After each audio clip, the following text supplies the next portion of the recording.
Hi, so my name is Alexandra McCall, and this is my final for Foundations, taught by Laura Tejan at 8:05 in the morning, Section A. So, reflecting on my learning, some of the things that we did that I really enjoyed was probably the individual teaching. So I know 1 was crash and burn, 2 you're supposed to get better, and 3 was probably supposed to be your best. I definitely learned a lot from crash and burn. I will admit I did my lesson plan the night before, and I lectured the whole entire time for the 15 minutes that we individually taught. I found it not to be like helpful for the student because they just spaced out and they didn't listen to me at all. Then round 2 came, and I did mine over slavery and the Jim Crow laws.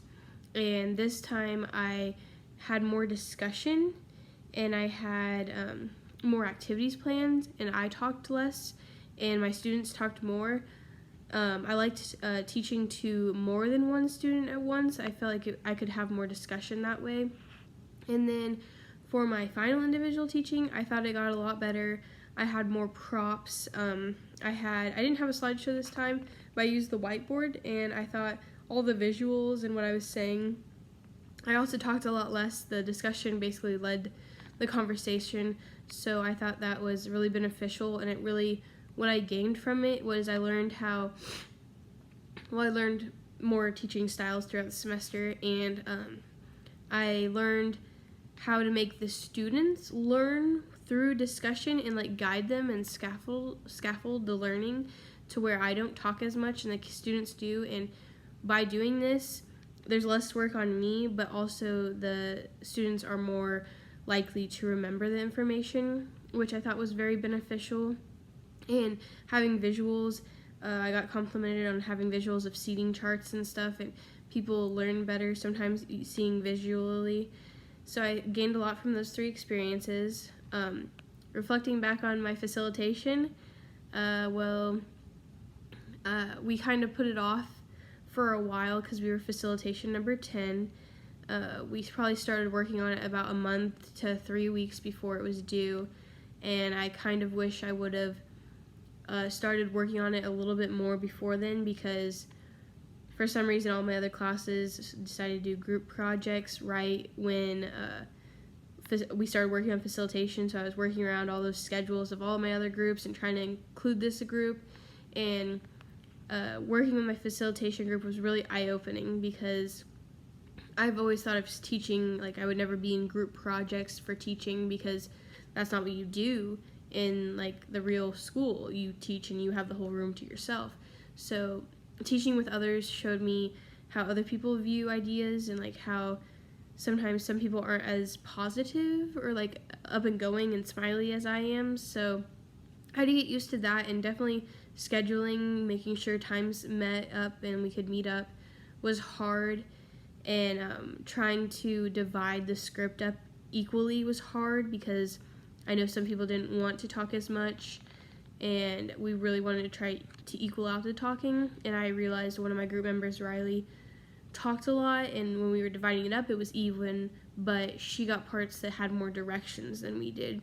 So I noticed that a lot, and by doing the facilitation and watching the video, I noticed some things I do. For larger groups, I don't give them eye contact, which I need to work on. I move around a lot, which is kind of distracting, so I need to learn to just stay in one spot. I did notice I'm kind of loud, most of my students could hear me.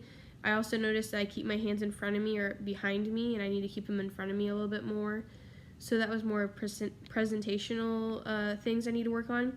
But I thought the content that we did was really helpful, and we got tons of compliments on our facilitation. What I gained from doing the facilitation is thinking from all different perspectives of the student, like visual, auditory, and kinesthetic. And I also learned about brain breaks. Brain breaks can really, really, really help. I didn't realize how beneficial they were until sitting through lectures and having this class where we get a lot of brain breaks, and I don't look at the clock hardly at all in foundations because we have so many brain breaks, and I really want to include those in my classroom because I feel like students shouldn't be like, oh, when's it lunch, or when's this hour over with. I want them to never look at the clock and just enjoy the time they have with me. So that was one takeaway I really want to include in my classroom is brain breaks and purposeful brain breaks. I also learned to give directions to my students before I ask them to get up, because once you get your students up, they're already like, their minds are gone, they're not listening to you, they're just chatting with the people around them. So I definitely need to tell my directions while they're sitting down, then say get up and move. That was a key takeaway from facilitations. And some of the things I'm probably going to take away from this class is, one, probably the trust and like the learning community was very used in our classroom a lot, and it built really great trust. And I felt like us as a class, we were able to like be ourselves and ask questions and not be afraid to what other people think, because like we were all vulnerable at the beginning of the class because like there was no desks. We had name tags, which was really helpful to have names, and I felt like we just built from each other, and like no one was scared to do anything. We danced in class, which never done that before, and I have never ever probably known everybody's name in my class before in that size. And I was just like, wow. And it was due to the learning community. We always had name tags. We always went by first name basis. We said names repetitively, and I want that in my classroom as well. I definitely want them to feel comfortable saying, oh, Sam said this and Fred said this. I want them to be able to know who said what, and like what other students do in their classrooms do affect them. So I will take that away. I also really want to take away,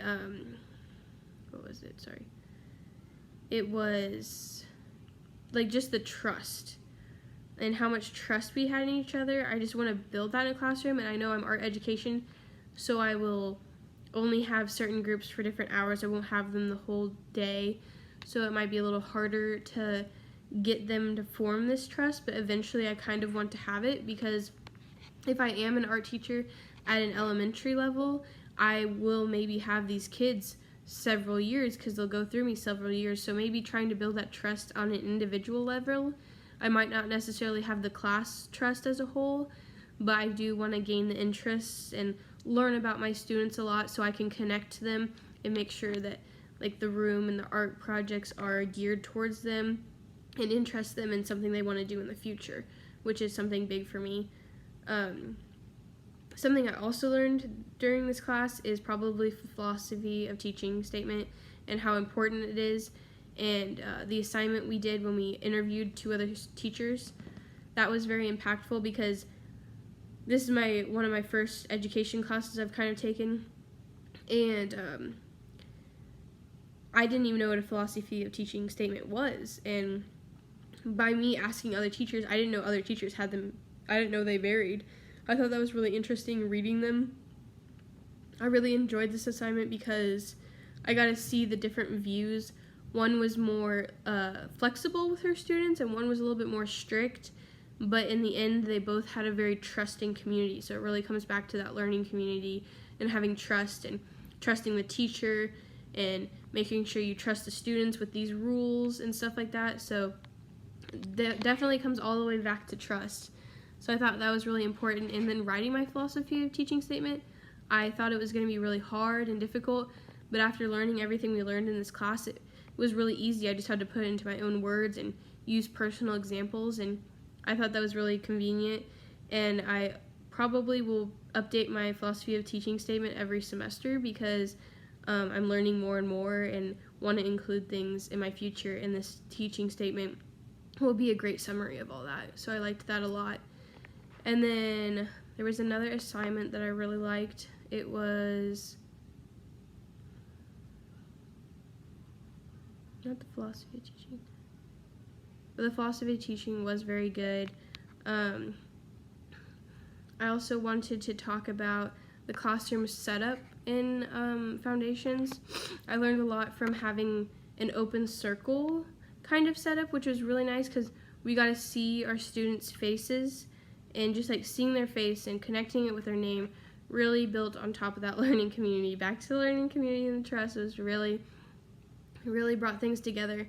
And back to my facilitation, I learned a lot from finished lessons.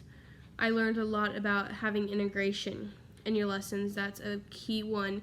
And I know I'm our education, but I can integrate math, I can integrate history, I can integrate English. Like, those are all things I need to be doing. And it showed me by doing this, it makes the students more well-rounded. It helps them with their problem-solving skills. And also I learned about a lot of play. So one thing I did notice was having maybe like a recyclable table up or something, and just letting them explore and hot glue stuff together, glue stuff together, staple stuff together, just see what they come up with technically recycles or trash. They are really brilliant, the students, and they have creative minds. I just want to see what they do with it. And another takeaway from foundations is my last thing before I shut up, is probably the service learning hours. So what I did for mine was I played basketball with people with disabilities, and basically I was a coach / helper, and I played with them on the court. There was 4 of them and 1 of me, and we would sub in and out.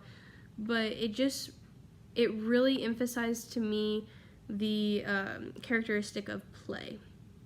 They were so positive. Their lives were so happy. Everything they did was joyful, and there was always laughter, and they just played, and their head was just to play. I mean, it was just to have fun. It wasn't to who won or, oh, that happened, that was terrible, you did terrible. Everyone was just like, good job, like, nice basket, and like, way to go. And I was just like, when I left so happy. I was just filled with joy. And then I came home and was with friends and stuff, and I just noticed how negative everybody was. And I even noticed how negative I was. And coming from this to that, coming from a positive energy to like seeing how people really are and they're so negative, it just like opened my eyes completely. I like did not realize how negative people can be until I saw something so beautiful and so energetic and so happy.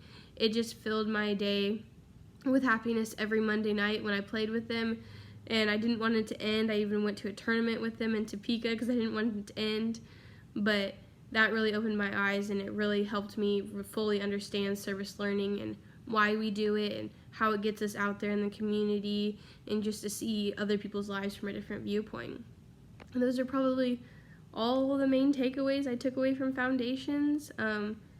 I didn't know what the class was going to be about, and then leaving it, I've left with probably the most information I've taken away from any class I've taken at K-State. We didn't have very many tests in Foundations, but I took away so much more, and I really want to encourage that and keep that going, because I really felt like I broke out of the game of school. But yet I learned the most out of any other class I've taken here at K-State. So, thank you. That's the end of my final. Thanks.